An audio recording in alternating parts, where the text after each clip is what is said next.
Hello everyone, my name is Jyoti Singh and today I'm going to talk to you about the maker in me.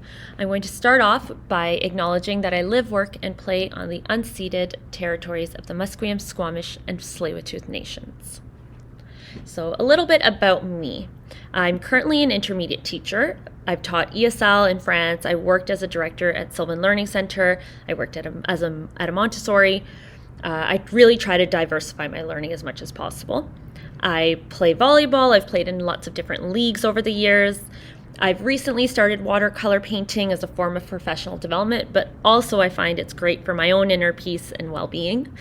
I thoroughly enjoy video games.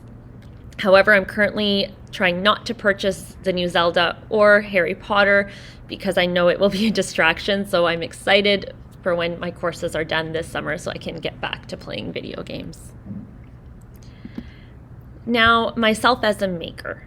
So I do find that myself as a maker, I'm embedded in the first principles of learning. I truly believe that learning is holistic, it's reflective, it's relational. And as a maker, I think that if you take the time and you're patient, you can learn to use any tools and technologies in meaningful ways and truly expand your knowledge. I love to work with my hands. I've been trying to build furniture at my house and shelving. And so I love a challenge. I love to challenge my brain and challenge my capabilities. I do love to work on my own for certain projects, so I like the autonomy, but I also enjoy being collaborative and sharing and getting other people's ideas. I also do like to teach what I've learned to others. So my maker philosophy, I feel that I align with the 7 principles of future-focused learning. Learners at the center, the social nature. I believe in innovation, so I want to always create a space where innovation is at the forefront. I try to make students as stars through hands-on learning. I encourage for them to be collaborative and open, while I also do like to provide them with the opportunity for autonomy. So just like myself, I know that some people prefer to work on their own. So I like to give my students options. My philosophy as well is sustainability. I love to encourage sustainability. A lot of the maker projects I do in my classroom will always have some element of using recycled materials. And then I like to provide opportunities to share. So whether I have my students share with their peers or with the whole school community. Now, my personal experience with Makerspace.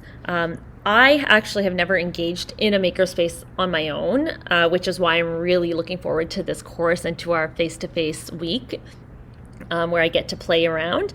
But, after doing course readings, I'm realizing that I've been doing makerspaces in my classroom already. And so I already, through the ADST curriculum, I have students do woodworking and metalworks, embroidery, coding, print, just to mention a few. I've also started gathering resources to create stations in my classroom where kids can take a break and just be creative.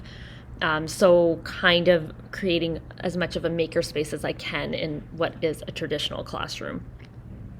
I do also find that I really base myself around inquiry-based learning, so I like to support students to build their own initiatives and encourage a deeper understanding. I love to motivate them to form their own connections around what they learn and for them to take ownership and have a sense of pride and a reward for what they learn and what they show.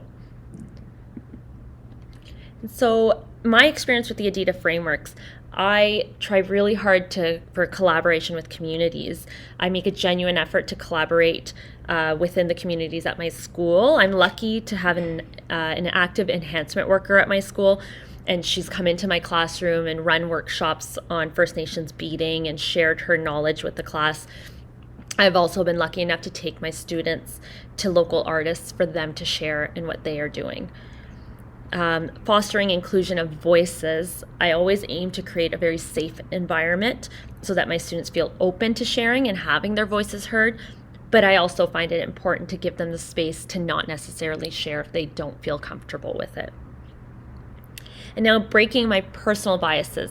The biggest one I have is what a classroom looks like. I find I have a very traditional looking classroom where there's desks and chairs and they sit at their desks and chairs and they'll work.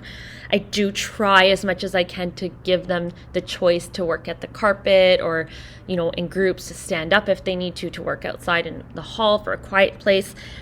But in looking at already the readings and what a makerspace looks like, I'm seeing that I can definitely break that bias of what a classroom should look like. And finally, inclusive language. I always strive to use inclusive language. I avoid assumptions and stereotypes for the stations and the work projects that we do. I like to treat all students as individuals, and I value their unique perspectives. I use gender-neutral language. I'm always open to feedback from my peers and students. I try to adapt and rework my projects with an open mind. So why am I taking this course? So a big reason is for the engagement. I'm looking forward to the makerspace and being able to work with my hands and work with other peers and to try new things. I'm excited to expand my own knowledge on makerspaces and then being able to share that with my classroom, but also with my colleagues. I'm the professional development chair at my school, so I'm always looking for new workshops that I can bring to the teachers to help them engage their students in meaningful ways. I'm really excited to meet my peers, some of the peers that I already know from previous courses and new ones too. And finally, my goals for this course. My biggest goal is to be open and to change the way I see a classroom. I want to develop new perspectives on learning and how learning can look. I want to further implement the First Peoples principles of learning and have them guide me.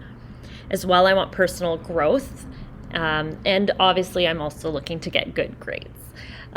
So that is the end of my presentation. I hope you got to know me a little bit better. I'm looking forward to listening to everyone else's presentations and to meeting you in the summer.